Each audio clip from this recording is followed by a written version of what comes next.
सन 1666 में मुगलों में सबसे कुख्यात शासक औरंगजेब का भारत पर आधिपत्य था।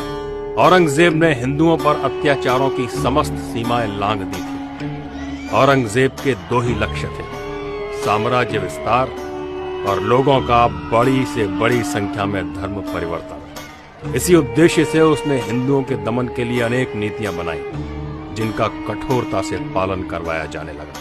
वो हिंदुओं से जजिया कर बड़े ही अपमानजनक रीति से उकहाने लगा। होली, दिवाली जैसे हिंदू त्योहारों पर अनेक प्रतिबंध लगा दिए गए। यहाँ तक कि हिंदुओं के विवाह जैसे समारोहों पर भी अनेक रोकें लगा दी गईं। इन सभी दमनकारी नीतियों से औरंगजेब ये संदेश दे रहा था कि या तो मुसलमान बन जाओ या फिर अपमान और शोषण का जीवन चुपचाप जीते रहो।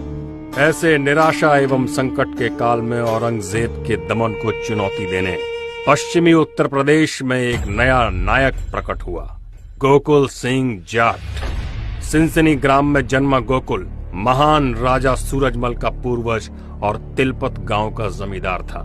उसने औरंगजेब की क्रूर, अपमानजनक और हिंदू विरोधी नीतियों से प्रतिकार लेने हेतु अतरौली में एक बैठक की।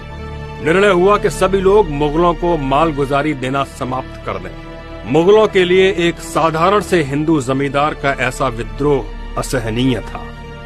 इस विद्रोह को निर्ममता से कुचलने के लिए औरंगजेब ने एक शक्तिशाली सेना भेजी।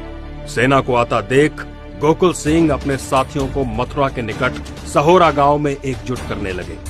हिंदुओं के इस प्रयास की सूचना शीघ्र ही मुगलों के फौजदार अब्दुल नबी तक पहुंच गए। उसने तुरंत गोकुल सिंह पर आक्रमण कर दिया। उसका उद्देश्य जल्द से जल्द हिंदू विद्रोह को दबाकर बादशाह औरंगजेब को प्रसन्न करने का था। 12 मई 1669 को हुए संघर्ष में गोकुल सेना ने इस प्रशिक्षित मुगलिया सेना को मार गिराया। उनका सेनापति अब्दुल नबी भी हताहत हुआ। अब्दुल नबी की हार मुगल दरबार की हार थी, औरंगजेब की हार थी। औरंगजेब इसे भला कैसे पचा सकता था।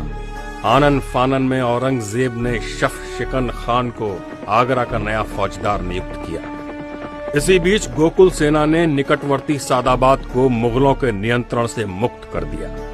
गोकुल सिंह की बढ़ती शक्ति से भय खाकर शफशिकन खान ने उसे एक संधि पत्र भेजा। यदि वो सादाबाद वापस कर दे तो उन्हें क्षमा किया जा सकता है। गोकुल सिंह ने ऐसा अपमानजनक संधि प्रस्ताव ठुकरा दिया।